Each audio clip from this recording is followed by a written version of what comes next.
Hey guys, how to deal with the midnight curses and midnight spells. You see, while you are sleeping during the midnight, during those night watches, there are many demonic activities that are happening, that are taking place. And some of these demonic activities includes casting of spells and releasing curses upon people's lives and upon people's destinies. Now, this is where the danger is when you avoid praying during the midnight. But you see, it is even more dangerous not to pray in the morning after failing to pray during the midnight. You see, during the midnight when you are sleeping, and sometimes you have slept without prayer, or you are sleeping and you have not studied the word of God, or you are not spiritually strong in prayer or grounded in the word of God. You become recessive of some words that are spoken over your life.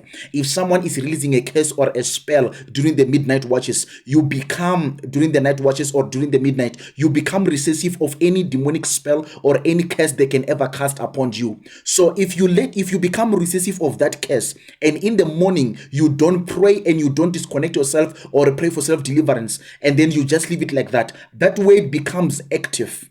That is why it is very much important to pray in the morning, especially if you have failed to pray during the night watches. Some of you, they spoke over your life that when you go to work, when he wakes up and goes to work tomorrow, he's going to sabotage himself and gets fired. That word, you become recessive of it, and then it clings upon you. As a spiritual person, it clings upon you. Now, when you wake up in the morning without prayer, that word is upon you. It has clinged upon you. It will go out with you and go to work with you, and then it gets to work and begin to do what it was sent to do. That is why it is very much important to renounce any word that has been spoken over your life, and to invite God on your daily basis. Every day in the morning, make sure that you pray. Even if you have prayed during the midnight, make sure that in the morning you pray. Even if you have failed to pray during the midnight, make sure that in the morning you pray, because there are some cases that are released that you have become vulnerable of, and you became recessive of, that they become activated if you don't pray in the morning. So you need to pray in the morning so that you can get yourself refreshed in the spirit,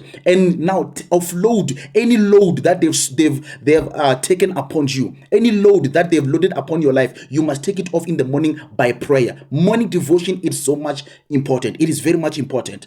You need to get rid of these ways that you have received during the night. Some of you, they spoke that today is going to have an accident. You became recessive of that word in the midnight. Now, because you did not deal with it in the morning, it goes out with you, get in the car with you, and it will cause an accident with you, because these words, they are alive in the spirit. The words that they speak upon your life, they become alive in the spirit. So you need to make sure that if you did not pray in the midnight, these are the danger that are associated with not praying in the midnight. But if you did not pray in the midnight, you still have a chance to pray in the morning. Make sure that you pray in the morning and get rid of any darkness and any spell or any powers that have been performed against you or upon your life while you were sleeping, and you were vulnerable and recessive of any powers of darkness. Make sure that you pray and invite God every morning. God bless you. Shalom.